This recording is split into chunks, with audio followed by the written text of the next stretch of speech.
Ar 24. gada galvaspilsētas pūzni mēs esam jau 25. gadā, bet turpinam gremdēties atmiņās un atskatīties uz bildēm video, kā tad mums gāja Līvānu novadā, kā Latvijas jauniešu galvaspilsētai. Es ātri piekomentēšu, ka man tagad rokās ir Pūžņa replika. Ordināls ir nonācis pie Liepājas, kas ir 2025. gada galvaspilsēta. Bet, atskatoties uz aizvadīto gadu, ir notikuši veseli 20 galvaspilsētas pasākumi, kas nav maz. Neveltīt mums pat uz skatuves sniedzot apbalvojumu teica, ka mums ir ļoti ambiciozs plāns. Tagad, protams, atskatoties, liekas, viss forši izdarīts, bet bija daudz. Un pirmais pasākums bija 17. janvārī, līderis līderu vidū. Es to pasākumu atceros, ka diezgan lielu, jo tad bija ciemiņi no dažādām Latvijas pašvaldībām, vienu vietu pulcējot, man liekas, kaut kur aptuveni 100 apmeklētājus. Tas ir arī pasākums, kuru tiešraidi iespējams noskatīties kvartāla sociālos, tieši Facebookā. Paldies jaunietim, kurš šajā pasākumā mums nodrošināja tiešraidi. Es teiktu, ļoti vērtīgs pasākums, kuram pieslēdzās arī mūsu 4. komandas dalībniece Marika, tā kā sveiciens arī viņai. Viņa arī šajā gadā diezgan lielu artavu ielika. Un jā, kopumā es teiktu ļoti foršs pasākums. Savukārt 8. februārī, tad, kad bija mana 3. darba diena, notika pasākums Esi brīvi prātīgs, kura laikā piedalījos gan es, gan Insta Tarovskis, gan Lauris Šķenders no Gulbenes novada pašvaldības, gan Gunita Strazdiņa no Siguldas pašvaldības, un mēs diskutējam par to, kā ir būt brīvprātīgajiem, kā viņus piesaistīt, ko darīt, ko nedarīt, dažādi ieteikumi, fakti un viss par un ap brīvprātīgo darbu. Marta sākumā bija pasākums daudzvalodas kompetences diena, kur jauniešiem devām iespēju iejusties 3 valstīs, 3 valstu kultūrā, un tā bija Polija, Itālija un Vācija. Diena bija tāda pilna ar dažādiem notikumiem. Jaunieši gan testēja šo valstu tradicionālos ēdienus, gan uzzināja kaut ko no vēstures, padarbojās arī praktiski. Man liekas, tā bija tāda forša kopienas sajūta tajā dienā. Un to pašu martu noslēdzām ar pasākumu, kas veltīts fiziskās un mentālās veselības tēmām, kas bija ar nosaukumu Kā tu patiesībā jūties. Pasākums bija 2 daļās. Pirmā daļa bija tepat pie Grīvas aktīvās atpūtas parka. Tur bija tāda tā kā orientēšanās ar jauniešu veidotiem, gatavotiem uzdevumiem. Savukārt pasākuma 2. daļa bija šeit pat kvartālā.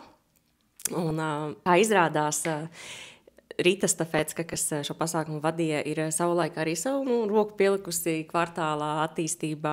Līdz ar to bija liels prieks cilvēku, kas šeit reiz ir darbojies, piesaistīt arī galvaspilsētas aktivitātēm. Un man liekas, arī tas, ko viņa tajā dienā rādīja un stāstīja, bija ļoti vērtīgi, jo tika runāts par emocijām, emociju garderobi. Pielaikojām dažāda veida emocijas un mazliet tuvāk un vairāk iepazinām savu iekšējo pasauli. 26. aprīlī pie mums notika kvartālā pasākums būt latgaliešiem. Pie mums viesojās Jānis Auzans, kas īstenībā ir vietējais latgalietis. Un viņš izstāstīja savu dzīves stāstu, kā viņš nonācis mūzikā, kā uzstājies, kā strādājis ārzemēs. Pēc tam mums bija arī tāda neliela, var teikt, orientēšanās pa kvartālu ar dažādiem uzdevumiem. Un tādā latgaliskā noskaņā tika pavadīta tā diena. Un jau nākošajā dienā bija lielā talka. Pie mums brauca ciemos Krivenči, jeb Jānis Krīvēns. Un es teiktu, mums bija tādi 2 uzdevumi tajā dienā. Gan labi iekārtot un tā forši iekārtot Līvānu ezera krastu, kur jauniešiem vasarā ir iespējams pavadīt savu brīvo laiku. Tur tagad ir laipiņa, volejbola tīkls, cerams. Un forša tiešām atpildes vieta. Un otrs uzdevums mums bija radīt video materiālu par atkritumu šķirošanu. Mēs iefilmējām diezgan daudz video, kuri vēl joprojām ir pieejami TikTokā, arī Instagramā, Mietas kvartāls. Gan par atkritumu šķirošanu, kā mēs šķirojam plastmasu, ko mēs darām ar elektroiekārtām, kā šķirojam papīru un visu pārējo. Krivenči tajā dienā radīja tādu foršu atmosfēru un tādu jautru atmosfēru, jo mēs arī Vadījām tādu aktivitāti kā šķiratlons, pareizi šķirojām atkritumus, pārbaudījām jauniešu zināšanas šķirošanas jautājumā. Tad zaļa diena tā bija. 9. maijā mums bija pasākums Eiropas pagalma svētki, kas notika pie Līvāna pirmās vidusskolas. Vienu vietu pulcējot arī ļoti daudz jauniešus un piedāvājot arī ļoti daudz aktivitātes. Zinu, ka bija Eiropas jaunatnes dialogs ar savām aktivitātēm, gan teltī, gan uz skatuves, gan arī improvizācijas teātris divas, kas bija, man liekas, tāda, iemīļota aktivitāte. Tad arī, protams, mūsu vietējā jauniešu dome un daudzas citas organizācijas piedāvāja gan informāciju par savu darbību, gan iespēju vinēt dažādas balviņas. Un es teiktu, tāds foršs, saliedējošs pasākums ar ļoti daudziem sadarbības partneriem. 18. maijā notika pasākums Nakts kedās, kas ir šī gada un man šķiet visu gadu aktīvākais sporta pasākums, ko organizē kvartāls. Bija gan streetbola turnīrs, gan volejbola turnīrs, futbola turnīrs. Bija atbraucis arī piedzīvojuma gars ar savu aktivitāti. Un tā sportiskā garā mēs pavadījām ne tikai vakaru, bet iebridām arī naktī. Un visas sacensības beidzām tiešām vēl naktī. Tajā dienā uz kvartāla sienas tapa kvartāla pirmais tetovējums, jeb grafitī. Brauciet apskatīt, kurš vēl nav redzējis. Un tad 15. un 16. jūnijā notika pasākums Latvijas jauniešu domes sajiets. Šāda veida pasākums Latvijā notika pirmo reizi, un liels prieks, ka tieši Līvāna novadā tas notika. Ideja par šo pasākumu bija jau ļoti sen, un prieks, ka tā realizējās tieši galvaspilsētas ietvaros. Šajā pasākumā viena vieta pulcējās 13 jauniešu domes kopā ar saviem koordinatoriem, lai runātu, stāstītu, dalītos un visādi citādi izpaustos tēmās par jauniešu domēm. Liels paldies arī Jaunatnes starptautisko programmu aģentūrai, kas, manuprāt, ļoti forši pieslēdzās un izpalīdzēja visā, kam varēja šajā pasākumā. Un īstenībā liels paldies arī Turku sajieta nama darbiniekiem, kuri īstenībā ļoti palīdzēja arī visu to, tā kā telpas, bet gan telpu, gan arī vietas iekārtošanu, jo nakšņošana notika teltīs. Liels paldies visiem par sadarbību, par dalību, un vēl lielāks prieks, ka šis pasākums turpina savu tradīciju. Šogad Liepājā, tā kā Liepājā arī ir šo pārņēmus tradīciju. Es dzirdēju baumas, ka tas varētu būt 11. līdz 12. augusts. Laikam. No 26. jūnija 3 dienu garumā bija apmācības pats savas dzīves prezidents. Tur kopā bija vairāk kā 20 jaunieši no Līvāna novada, Olainas novada, Limbažu novada, Valmieras un Rēzeknes novada. Bija arī, man liekas, jauniete no Rīgas un varbūt vēl no kāda cita reģiona, kas bija liels prieks, jo atsaucība tiešām bija no dažādiem Latvijas nostūriem. Un šajās 3 dienās runājām par dažādām tēmām, gan par līdzdalību, līderību, LGBT+, mobbingu un citām aktuālām tēmām. Šīs jau bija 2. apmācības, un varbūt būs arī 3. 19. jūlijā Līvāna pilsētas svētku ietvaros notika pasākums 2 dabas, kuru ietvaros pēcpusdienā bija pieejamas dažādas aktivitātes jauniešiem, gan sportiskas, gan radošas. Pēc tam notika jauniešu koncerts, tur muzicēja jaunieši, un arī pašu pasākumu vadīja jaunietis. Un šīs dienas noslēgumā kārtīgu ballīti iegrieza reperis Prusaks, un ballīti līdz pat 1 naktī turpināja DJs. 30. jūlijā mums bija pasākums izglītojošās spēles jauniešu pašizaugsmai, kur mūsu galvenais darbu darītājs un bīdītājs bija Marika. Tas bija arī KD projekta noslēguma pasākums, kurā mēs prezentējām jaunizveidoto kāršu spēli Life's Cards. Bija diezgan daudz apmeklētāju, kas tieši darba ar jaunatni veicēji. Protams, arī paši jaunieši. Bija atbraukuši daudzi gan mūsu sadarbību partneri, gan arī organizācijas, kas piedāvā vēl citas kārtu spēles, kuras var izmantot darbā ar jaunatni. Un tā bija tāda spēļošanas interesanta un piepildīta diena. Un savukārt 12. augustā gada lielākais notikums – jauniešu iespēju festivāls Kopums, kas notika tieši Jaunatnes starptautiskajā dienā. Tajā dienā bija daudz šķēršļu un daudz visa kā. Gan lietus, gan vējš, gan saule, gan prieki, gan vēl lielāki prieki. Pasākumā pulcējās vairāki tūkstoši, kā izrādās, vairāki tūkstoši dalībnieku, gan jaunieši, gan jaunas jomas pārstāvji, gan vietējie, gan nevietējie.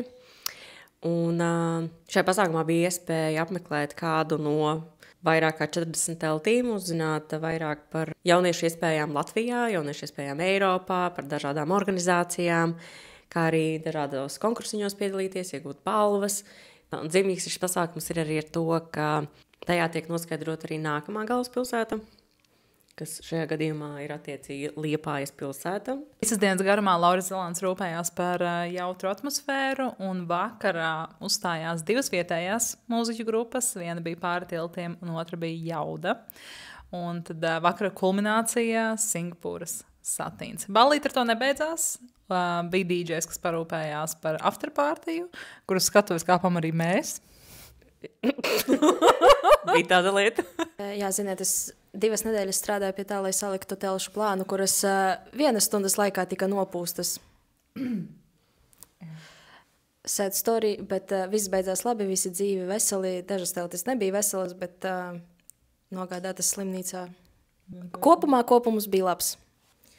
Augustā notika arī otrs pasākums. Tas notika 24. augustā, un tas bija pasākums, kur mēs laivojām pa Daugavu.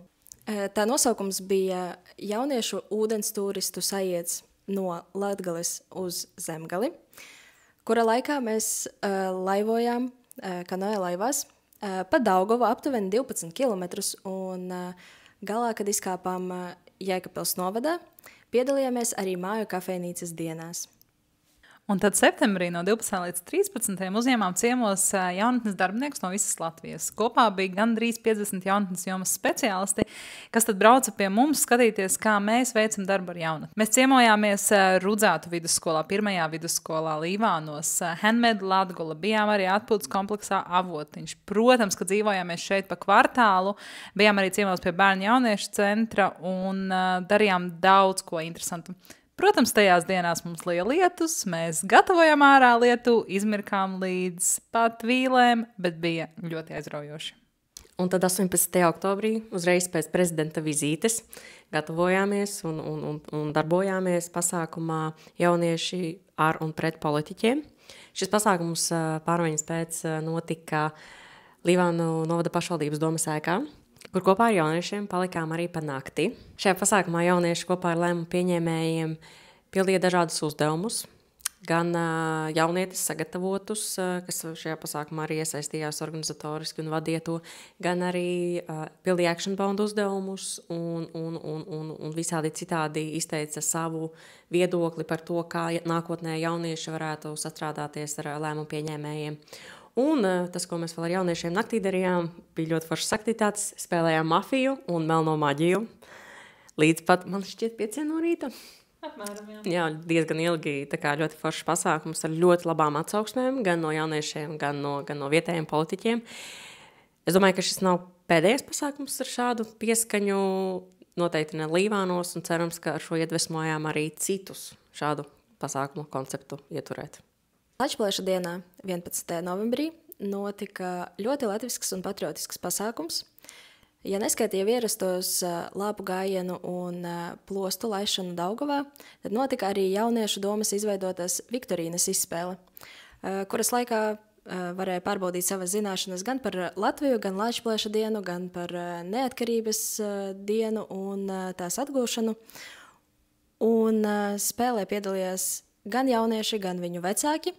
Kopumā diezgan daudz cilvēku bija, un tika izlozētas arī balvas uzvarētājiem. Un decembrī mēs sākām ar tādu svinīgu ceremoniju labākais darbā ar jaunatni. Te nu gan jāsaka liels paldies tieši Izglītības zinātnes ministrijai par to organizēšanu un plānošanu, ko mēs šajā reizē varējām reāli izbaudīt tikai gandrīz kā pasākuma apmeklētāji. Ceremonijas laikā noskaidrojam, ka tieši Līvānu novads un kvartāls un tā darbinieki ir nominēti veselās 4 kategorijās. Un mūsu jaunatnes darbiniece Lovis arī ieguva šo pirmo godākoto vietu kā labākais starts. Starp citu, Lāsma pagājušajā gadā bija labākais starts. Bet pasākums bija ļoti foršs un atmosfērīgs, kad jomas speciālisti varēja tikties kopā, svinēt reāli šī gada sasniegumus un atskatīties to, kāds viņš ir bijis, plānot nākotnes plānus, tādā forša kopā tikšanās. 10. decembrī aizvedījām pasākumu Mākslīgais intelekts, iespējas un draudi. Pasākums notika 2 daļās, jeb viena daļa bija paredzēta tieši jauniešiem, kurā mums pastāstīja par mākslīgā intelekta iespējamiem draudiem un iespējām. Savukārt 2. stāvā notika uzņēmuma Tomega lekcija un praktiska darbošanās kopā ar skolotājiem, ar darbā ar jaunatni iesaistītajiem un visiem citiem interesantiem. Un tad 17. decembrī aizvedījām gada pēdējā un noslēdzošā galvaspilsētas pasākumā Let's Get Bubble Tea, K. Nosaukums zīmīgs, vink, vink. Liels prieks, ka pasākumā ar savu pieredzi dalījās savulaik vietējie līvānieši. Anastasija un Dans, pārstāvot organizāciju Active Rainbow. Manuprāt, bija ļoti sirsnīgs un jauks pasākums. Jaunieši mielojās ar picu. Sarunājās. Īstenībā ļoti labs rādītājs šim pasākumam bija tas, ka jaunieši uzkavējās vēl ilgāk, spēlējot spēli, kurai es aizmirsu nosaukumu. Spēlējot spēli Oh My God, kas ir situācija spēle. Ja interesē, tā ir pieejama kvartālā un to arī var uzspēlēt. Un tāds bija tas gads.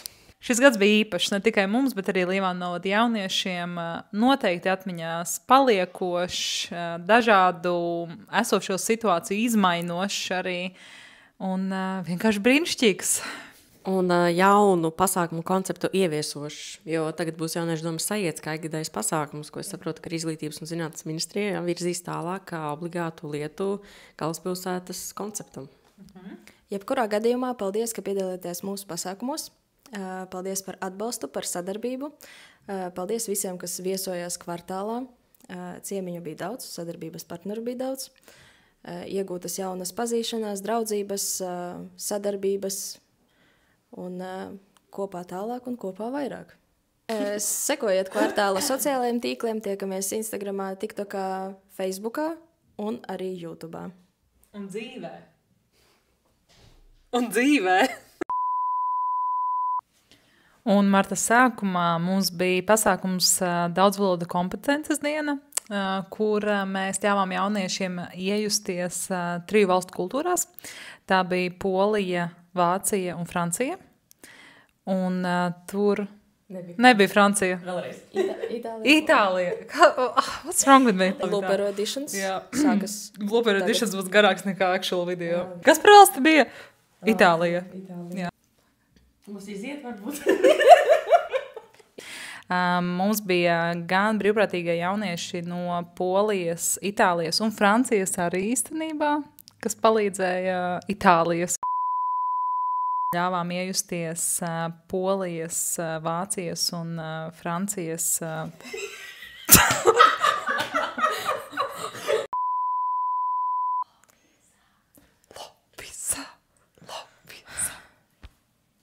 Gada karstāko mēnesi jūliju.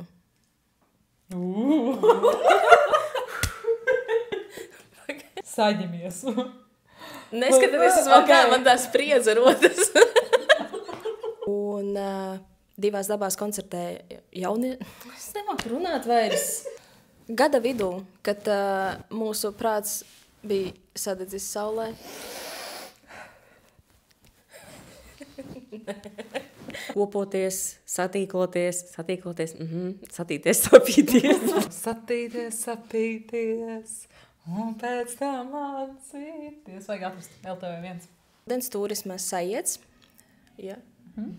Jā. Kāpēc tas ir vienkārši? Es nevaru izlasīt, es neredzu. Izlasi, ņem lasi. Šito vienkārši tavu balsi man vajag lūdzu. Jauniešu. Jauniešu ūdens turisma sajiets.